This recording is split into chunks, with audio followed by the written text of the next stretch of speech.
Hi hello అండి, welcome to ప్రకృతి. ఈరోజు వీడియో స్పెషల్ ఎంతో రుచికరమైన పాల తాలికలండి. పాల తాలికలంటే చిన్నపిల్లల దగ్గర నుంచి పెద్దవాళ్ళ వరకు అందరికీ ఇష్టమే కదా. ఇప్పుడు ఆ పాల తాలికలు రుచిగా పాలు విరిగిపోకుండా తాలికలు ముక్కలు ముక్కలుగా అవ్వకుండా ఎలా చేసుకోవాలో మనం వీడియోలో చూసేద్దాం. ఈ పాల తాలికలు చేసుకోవడానికి ముందుగా అయితే బియ్యం నానబెట్టుకోవాలి. నేను రేషన్ బియ్యం తీసుకున్నానండి. నేను 200 గ్రాములు రేషన్ బియ్యం తీసుకున్నాను. తీసుకొని 2-3 సార్లు శుభ్రంగా కడిగి నీళ్లు పోసి నానబెట్టుకోవాలి. ఒక 6-7 గంటల పాటైనా సరే బియ్యం నానబెట్టుకోవాలి. ఈ తాలికలు పొడి బియ్యం పిండితో కూడా చేసుకోవచ్చండి. అవి కూడా చాలా బాగా వస్తాయి. తడి బియ్యం పిండితో కన్నా పొడి బియ్యం పిండితో బాగా వస్తాయి, కానీ తడి బియ్యం పిండితో చేసుకోవడమే అలవాటండి. అందుకే నేను అలాగే చేస్తున్నాను. మనం చేసే ముందు ఒక గంట ముందు ఒక 100 గ్రాములు సగ్గుబియ్యం నానబెట్టుకోవాలి.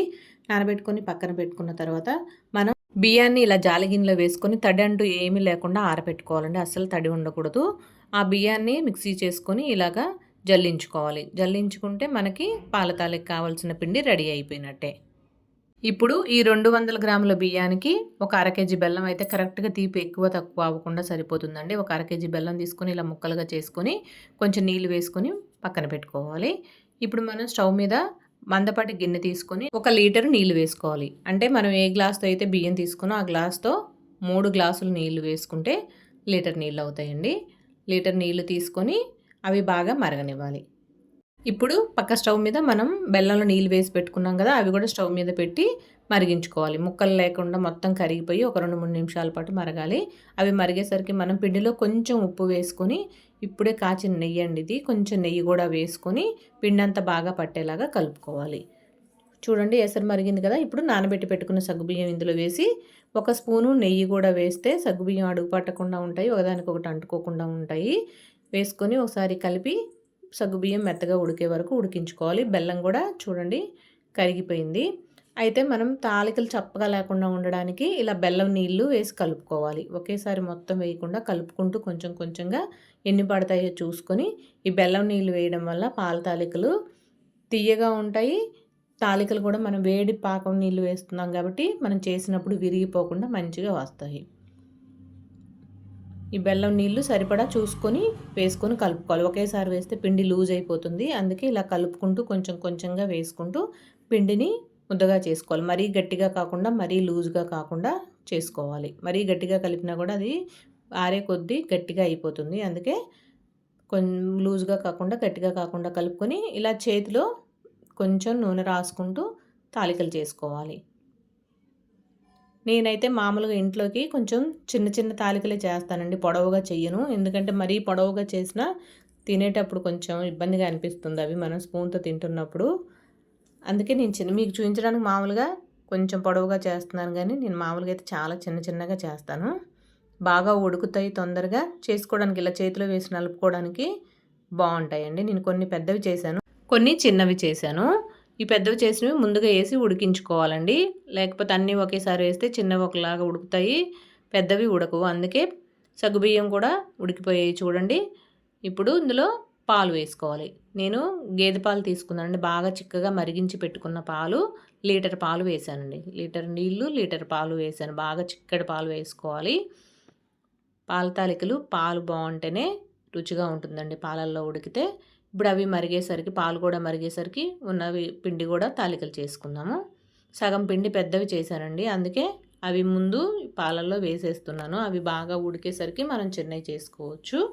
అవి మరొక వాయిలాగా వేసుకుంటే 2 సార్లుగా ఉడికిపోతాయి చక్కగా. ఈ పాల తాలికలు రుచికి రుచి, ఆరోగ్యం కూడానండి.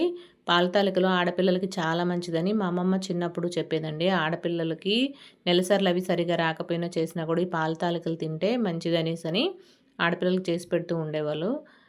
పుష్పావతి అయినప్పుడు తప్పకుండా పాల తాలికలు చేసేవారండి. ఇప్పుడంటే రకరకాల స్వీట్స్ వస్తున్నాయి, కానీ చక్కగా అప్పుడు ఫంక్షన్లో పాల తాలికలు, సగ్గుబియ్యం పరమాణం ఇలాంటివి పెట్టేవాళ్ళు కదా.